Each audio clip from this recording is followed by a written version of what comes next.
Hi friends, మీకు కనుక ఈ వీడియో నచ్చినట్లయితే తప్పకుండా లైక్ చేయండి. బాబ్జీ మనోహరికి ఫోన్ చేయగానే, మనోహరి దుర్గ గురించి ఏమైనా తెలిసిందా బాబ్జీ? దుర్గ ఇప్పుడు అక్కడే ఉందా? ఫోటో పంపించు, లేదంటే ఎవరైనా దత్త తీసుకెళ్ళిపోయారా? తీసుకువెళ్తే ఎవరు తీసుకువెళ్లారు అని చెప్పి మనోహరి అడుగుతూ ఉంటుంది. లేదు మేడం, మీ అమ్మాయి గురించి వీళ్ళకు కూడా ఎవరికి తెలియదట. మీరు తనని వదిలేసినప్పుడు ఎగ్జాక్ట్ డేట్ కానీ సంవత్సరం కానీ తన ఒంటి మీద ఉన్న ఏమైనా గుర్తులు కానీ చెబితే అప్పుడు వాళ్ళు దుర్గ వివరాలు చెబుతానన్నారు అని బాబ్జీ అంటూ ఉంటాడు. గుర్తులంటే, నేను దుర్గని ఆశ్రమం దగ్గర వదిలేసినప్పుడు తన మెడలో రణవీర్ వేసిన చైన్ ఉంది, ఆ చైన్కి దుర్గాదేవి లాకెట్ ఉంటుంది అని చెప్పి మనోహరి బాబ్జీకి చెబుతూ ఉంటుంది. సడన్గా మనోహరి చెప్పేది బాబ్జీకి అస్సలు వినిపించదు. హలో హలో అని చెప్పి అలా బాబ్జీ అంటూ ఉంటాడు. ఇదేంటి సడన్గా ఫోన్ సిగ్నల్స్ కట్ అవ్వడం ఏంటి? ఎప్పుడు కూడా ఇలా జరగలేదు కదా, ఇంట్లో సిగ్నల్ లేకపోవడం ఏంటి అని చెప్పి మనోహరి అలా ఫోన్ పట్టుకొని లాన్లోకి వస్తూ ఉంటుంది. ఇక అలా అక్కడ కూడా సిగ్నల్స్ లేకపోవడంతో బయటకు రావాలని ఫోన్ మాట్లాడాలని ట్రై చేస్తూ ఉంటుంది. గేట్ దగ్గర ఉన్న సెక్యూరిటీ వాళ్ళు మనోహరిని ఆపేస్తారు. మేడం, అమర్ సార్ ఎవరిని కూడా బయటకి పంపించొద్దన్నారు, స్ట్రిక్ట్గా ఆర్డర్ వేశారు అని చెప్పి ఆ సెక్యూరిటీ వాళ్ళు చెబుతుంటే ఇక అప్పుడు మనోహరి, ఏయ్ నా సంగతి మీకు తెలీదు, నేను అసలే చాలా చిరాగ్గా ఉన్నాను, మర్యాదగా నన్ను బయటకు పంపించండి, నేను అర్జెంటుగా ఫోన్ మాట్లాడుకోవాలి, ఇంట్లో సిగ్నల్స్ రావడం లేదు అని చెప్పి మనోహరి అంటూ ఉంటుంది. ఇంట్లో ఎక్కడ సిగ్నల్స్ రావు మేడం, ఎందుకంటే మేము జామర్స్ ఆన్ చేసాం, ఎవరికి కూడా సిగ్నల్స్ రావు అని సెక్యూరిటీ వాళ్ళు అంటూ ఉంటారు. ఇక్కడ ఇంతమంది సెక్యూరిటీ వాళ్ళు ఫోన్ సిగ్నల్స్ కూడా రాకపోవడం, జామర్స్ ఆన్ చేయడం, ఇదంతా చూస్తూ ఉంటే ఇక్కడ ఏదో జరగబోతున్నట్టుగా నాకు అనిపిస్తుంది. ఇంతకీ ఇక్కడ ఏం జరగబోతుందని మనోహరి సెక్యూరిటీ వాళ్ళను అడుగుతూ ఉంటుంది. సారీ మేడం, ఎవరికి జరిగేది చెప్పొద్దని సార్ అన్నారు అని మేము మీకేం చెప్పలేమని సెక్యూరిటీ వాళ్ళు అంటూ ఉంటారు. ఇక ఇంతలో రాథోడ్ మనోహరి దగ్గరికి వస్తాడు. అసలు ఇక్కడ ఏం జరుగుతుంది రాథోడ్ అని చెప్పి మనోహరి అడుగుతూ ఉంటుంది. ఇక దాంతో రాథోడ్, సార్ ఎవరికి చెప్పొద్దన్నారు మేడం, కానీ తెలిస్తే మీరు కూడా జాగ్రత్త పడతారు కదా, అందుకే మీకు కూడా చెబుతున్నాను వినండి. ఆ రోజు ఇండిపెండెన్స్ డే రోజున స్కూల్లో పిల్లల మీద అటాక్ చేశారు కదా, వాళ్ళలో ఒక అతను జైలు నుండి తప్పించుకున్నాడంట. సార్ ప్రాణాలకు థ్రెట్ ఉంది, అందుకే ఇంతమంది సెక్యూరిటీని ఏర్పాటు చేశారు అని చెప్పి రాథోడ్ అంటూ ఉంటాడు. ఇక దాంతో మనోహరి ఒక్కసారిగా కంగారు పడిపోతూ ఉంటుంది.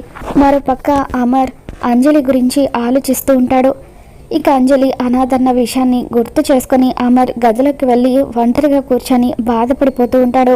అప్పుడే అమర్ దగ్గరికి ఆరు వస్తుంది. డైరీలో నేను అంజలి గురించి రాసింది చదివిన దగ్గర నుండి మనిషిలాగా ఉండట్లేదు, అనవసరంగా ఆ విషయం గురించి నేను డైరీలో రాసినట్టున్నాను అని చెప్పి ఆరు ఎంతగానో బాధపడిపోతూ ఉంటుంది. ఏవండి, ఇన్ని రోజులుగా ఇటువంటి ఎన్ని సందర్భాలు వచ్చినా కూడా మీ మనసులో అంతా దాచుకొని మమ్మల్ని మాత్రం సంతోషంగా ఉంచారు, మీలో మీరు ఇంతలా బాధపడతారని ఇప్పుడు నేను మీ పక్కన ఉండే వరకు నాకు కూడా తెలియలేదండి అని చెప్పి ఆరు కూడా అమర్ పరిస్థితి చూసి ఎంతగానో బాధపడిపోతూ ఉంటుంది.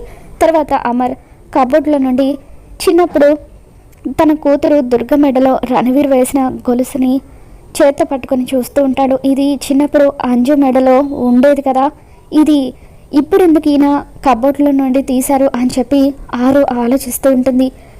ఇక అమర్ ఆ చైన్ని కబోర్డ్లో నుండి తీసుకొని కిందకి వెళ్తూ ఉంటాడు. మరో పక్క బాగి తను చేసిన వంటలన్నీ కూడా కొన్ని బౌల్స్లో సర్ది డైనింగ్ టేబుల్ దగ్గర పెట్టడానికని తీసుకొని వెళ్తూ ఉంటే అప్పుడు అనుకోకుండా అంజు పాప బాగీకి డాష్ ఇస్తుంది. ఇక ఎంతో చక్కగా బ్యాలెన్స్ చేసి దాన్ని కింద పడకుండా బాగి కాపాడుతుంది. మిస్సమ్మ, నువ్వు సూపర్, ప్రతిదీ కూడా నువ్వు ఎంతో బాగా బ్యాలెన్స్ చేస్తావు అని చెప్పి అమ్ము బాగిని పొగుడుతూ ఉంటుంది. ఇక అలా ముగ్గురు పిల్లలు కూడా బాగిని పొగుడుతుంటే అంజు మాత్రం, హలో మిస్సమ్మ, నీకు అంత సీన్ లేదు, నువ్వు ఆఫ్టర్ ఆల్ బౌల్ని మాత్రమే సేవ్ చేశావు, కానీ నేను స్కూల్లో అంతమంది పిల్లల్ని సేవ్ చేశాను అని చెప్పి అంజలి అంటూ ఉంటుంది. ఇక కిటికీ దగ్గర నిలబడి ఆరు ఇదంతా చూస్తూ అంజలి గొప్పలు చూసి ఆనందపడిపోతూ ఉంటుంది. ఇక అప్పుడు బాగి, అంజు పాప, ఆ ఒక్క విషయం కాకుండా చివరిసారిగా నువ్వు చేసిన మంచి పని ఏంటో చెప్పు అని అడుగుతూ ఉంటుంది.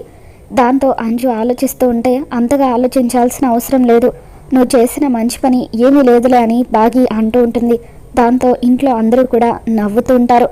ఇక అప్పుడే అమర్ రణవీర్ తన కూతురు మెడలో వేసిన గొలుసుని తీసుకొని కిందికి వస్తాడు. అంజు ఒకసారి ఇలా రా అని చెప్పి అలా అంజు మెడలో గొలుసుని వేస్తాడు. ఇది నాకేనా డాడ్, చాలా బాగుంది అని చెప్పి అంజు చాలా ఆనందపడిపోతూ ఉంటుంది. అదేంట్రా అంజలికి ఒక్కదానికి తీసుకొచ్చావేంటి, మరి మిగతా ముగ్గురికి ఎక్కడా అని చెప్పి నిర్మలమ్మ అంటూ ఉంటుంది. ఇకప్పుడు అంజలి, హలో నానమ్మ, మెడల్స్ ట్రోఫీస్ ఎవరైనా మంచి పని చేసిన వాళ్ళకే ఇస్తారు, అయినా వీళ్ళు ఏం సాధించారని వీళ్ళకి ఇలాంటివన్నీ ఇవ్వడానికి అని చెప్పి, నేను ఆ రోజు స్కూల్లో అందరినీ కాపాడాను కదా, అందుకే డాడ్ నాకు ఈ లాకెట్ని గిఫ్ట్గా ఇచ్చారు. మిస్ అమ్మ, నువ్వు కూడా జీవితంలో ఇటువంటివి అందుకొని ఉండవు, చూడు ఎంత బాగుందో అని చెప్పి అలా అంజలి పాప ఎంతగానో మురిసిపోతూ ఉంటుంది. తర్వాత బాగీకి ఫోన్ ఇస్తూ, నువ్వు ఈ మూమెంట్స్ అన్నీ క్యాప్చర్ చేయి మిస్ అమ్మ, అందరితో నేను ఫొటోస్ దిగుతాను, ముందు డాడ్తో ఫోటో దిగుతాను అని చెప్పి అంజు అమర్తో ఫోటో దిగుతూ ఉంటుంది. హలో బ్రదర్స్ అండ్ సిస్టర్, మీరు కూడా ఫీల్ అవ్వకండి, మీతో కూడా ఫోటో దిగుతాను అని అంజు వాళ్ళతో కూడా ఫోటో దిగుతుంది. సదాశివం గారు, నెక్స్ట్ మీ దగ్గరికే వస్తున్నాను అని చెప్పి వాళ్ళ తాతయ్యతో కూడా అంజు ఫోటో దిగుతుంది. రాథోడ్, నీకు కూడా నాతో ఫోటో దిగాలనుందా, అయితే రా అని చెప్పి అంజు రాథోడ్తో కూడా ఫోటో దిగుతూ ఉంటుంది. ఇక అలా అందరితో కూడా అంజు ఫోటోలు దిగుతూ ఉంటే బాగి ఫొటోస్ అన్నీ కూడా తీస్తూ ఉంటుంది. మిస్ అమ్మ, ఫొటోస్ ఎలా వచ్చాయో ఒక్కసారి చూపించు అని అంజు అడుగుతూ ఉంటుంది. చాలా బాగా వచ్చాయి అంజు, చూడు అని బాగి తన ఫోన్లో చూపిస్తూ ఉంటే అప్పుడు అంజు, హలో మిస్ అమ్మ, ఫోటోలు సరిగ్గా రాకుండా ఉండడానికి అక్కడ ఉంది నువ్వు కాదు కదా, నేను కదా అని చెప్పి అంజు అంటూ ఉంటుంది. ఇక దాంతో అంజు వేసిన పంచ్కి బాగి మూతి ముడుచుకొని అలా సీరియస్గా చూస్తూ ఉంటుంది. మరోపక్క మనోహరి అక్కడ థ్రెట్ ఉందని తెలిసిన తర్వాత, ప్రాణాలు పోతాయని తెలిసిన తర్వాత కూడా ఇక్కడ ఉండడానికి నేనేమైనా పిచ్చిదాన్నా, ఏదో ఒక విధంగా ఇక్కడ నుండి తప్పించుకోవాలి, అప్పుడు నా ప్రాణాలు కాపాడుకోవచ్చు, అలాగే బాబ్జీకి కూడా ఫోన్ చేసి దుర్గ గుర్తులు చెప్పొచ్చని అనుకుంటుంది. లేదు లేదు, నేను ఇక్కడ నుండి వెళ్ళిపోతే మళ్ళీ అమర్ దృష్టిలో చెడ్డదాన్ని అవుతానేమో, ప్రాణాలు కాపాడుకోవడానికి నేను పారిపోయానని అమర్ అనుకుంటాడేమో, మరి ఇప్పుడు ఏం చేయాలి అని మనోహరి ఆలోచిస్తూ ఉంటుంది. ఇక అలా ఆలోచిస్తూ ఇంట్లోకి వస్తుంది. మనోహరి ఆంటీ, మా డాడ్ నాకు ఒక చైన్ని గిఫ్ట్గా ఇచ్చారు, మీరు కూడా చూస్తారా అని చెప్పి అంజు అంటూ ఉంటుంది. ఇక దాంతో టెన్షన్లో ఉన్న మనోహరి, ఏం వద్దులే అంజు, ఇచ్చింది అమర్ కదా, బాగానే ఉండుంటుందిలే అని చెప్పి ఇక అలా చైన్ని చూడకుండానే ఏదో ఆలోచిస్తూ ఉంటుంది. మరోపక్క రణవీర్ అంజు ఫోన్ చేసి పూజకు రమ్మని పిలవడంతో ఎంతో ఆనందంగా అద్దం ముందు నిలబడి రెడీ అవుతూ ఉంటాడు. తర్వాత తన కూతురు దుర్గ ఫోటో వైపు చూస్తూ, దుర్గా, ఈ పప్ప నీ కోసం వెతుకుతున్నాడు తల్లి, మీ అమ్మతో యుద్ధం చేసైనా సరే నిన్ను చేరుకుంటాడు అని చెప్పి అలా ఆ ఫోటోని హగ్ చేసుకుని పాప ఫోటోకి ముద్దు పెడతాడు. మరోపక్క అమర్ ఇంట్లో అమర్, అమ్మ నేను విగ్రహం తీసుకురావడానికి వెళ్తాను అని చెప్పి అలా ఇంట్లో నుండి బయటికి వస్తూ ఉంటాడు. ఇక అలా అమర్ విగ్రహం తీసుకురావడానికి వెళ్తూ ఉంటే అప్పుడు ఆరు అమర్ వెనకాలే నడుస్తూ, ఏవండి బయట అంతమంది సెక్యూరిటీ, మిమ్మల్ని జైలు నుండి తప్పించుకున్నవాడు చంపాలని చూస్తున్నాడు, ఇంతమంది మిమ్మల్ని చంపాలని చూస్తున్నారని తెలిసిన తర్వాత కూడా మీరు బయటకు వెళ్తారేంటండి, వద్దండి, మీరు బయటకు వెళ్ళొద్దు, మీ ప్రాణాలకు ప్రమాదం, ఇంట్లోనే ఉండండి అని చెప్పి ఆరు అంటూ ఉంటుంది. ఇక అమర్ అలా విగ్రహం తీసుకురావడం కోసం అని చెప్పి బయటకు వెళ్ళడానికి కార్ దగ్గరికి వస్తాడు. ఇదే కరెక్ట్ టైం, నేను కూడా ఏదో ఒక విధంగా తప్పించుకొని బయటకు వెళ్ళాలి అనుకొని మనోహరి అమర్ అంటూ అమర్ని పిలుస్తూ కార్ దగ్గరికి వస్తుంది. ఏంటి మనోహరి అని చెప్పి అమర్ అంటూ ఉంటాడు. విగ్రహం తీసుకురావడానికి నేను వెళ్తాను అని మనోహరి అంటూ ఉంటుంది. ఏంటి నువ్వా అని చెప్పి, వద్దు మనోహరి, నీకు సిచ్యువేషన్ తెలీదు అని అమర్ అంటూ ఉంటాడు.